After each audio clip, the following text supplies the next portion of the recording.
I'm saying nigger. Martin Luther King. So the I will. It's my church. Take that by the bun. So Martin Luther King. So the comparison is Trump and King. King was afraid, but he went on anyway. He marched on anyway. He was doing it. Now, what made it so bad is that the Negro leaders, what's wrong with that bird? The Negro leaders were being bumped off one by one. They could have got him right away, just like they can get Trump right away. But what kept him from being knocked out right away? God was with King. Amen. And God is with Trump. We just had somebody be knocked off. What was that? Charlie Kirk, right? I wasn't around, but I bet you when Trump seen that, he pressed. They did that to this guy. They're after me. I'm next. They're gonna get me. And you know how much they hate him. If you was the president, would you stop being president?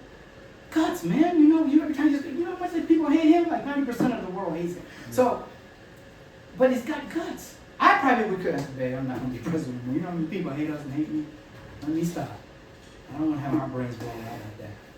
He's guts to still get up and go out like that. And still do what he's doing too. Things are not going right. Anyway.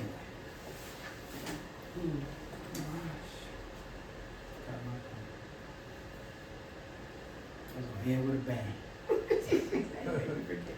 But The comparison, right? the comparison, right? But anyway, I don't know what I was going to say, but the point is that People could change. Oh, yeah, I know what it was. God is with you. God was with Jacob. We're going to have to do part 2 next time, but God was with Jacob. Laban tried to hurt him. Laban tried to, cheat him on the cheat thing. People were trying to hurt Trump, but nothing's going to happen to him until it's time. He's probably going to let him finish out his presidency. But if he doesn't, it'll be because people want to get him. But even then, nothing will happen to him until it's time. The Negro leaders were going like pancakes, like flies. They were dropping like flies all around King. You think he didn't get scared? Medgar Evers was being bumped off. A lot of the civil rights were Malcolm X, he didn't even believe it. He was being bumped off. They was trying to get rid of all the key Negro leaders, and they did that on purpose like that to save him for last because he was the most effectual one. He was the most powerful one. So they was trying to steer him, so he could think, I'm next, and then he'll stop. And then he didn't stop. So when he seen he didn't stop, they tried to bring out bad stuff on him, which they're going to be releasing next year. They tried to bring out bad stuff on him. Well, bug his house and bug him and see if we can catch something on him. They heard he was a communist because he had some communists in his group, like we got some Hispanics in our church. They said, oh, he's communist. Then they found out, no, he's not communist, he just has a communist in his church. Then they found out he wasn't communist. They said, dang, well, keep the wires on him anyway. There's got to be some dirt we can pull upon him. Then they found out he likes women a lot. We got him. Bah! So they said, you dirty, no good, phony person. You're getting ready to receive the Nobel Peace Prize any day now, but if you know what's best for you, you just call it quits and end it right here. Amen. In your life. Because if you don't, we're going to expose you by tomorrow or by, whatever time they said, by the end of the month. They said we're going to expose you. Your wife will know and the whole world will know who you really are. They said that to him. He was worried.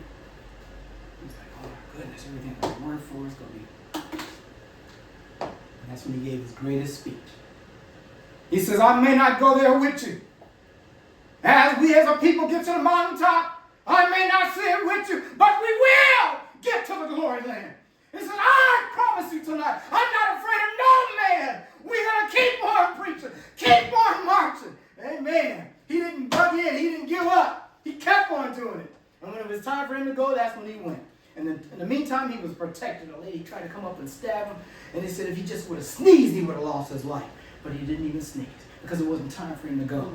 Somebody went to take out our president today, and they already got him, and they're in the grave, 6 feet under, because it ain't time, and because he's anointed by God, even if you don't like him. Amen. Like he said, he's being maybe fulfilling some prophecy. He's going to do what he needs to do, because there's Christians on their knees praying, God, deliver us, save America, bring it back the way it used to be. Amen. Amen. Amen. Amen. Okay.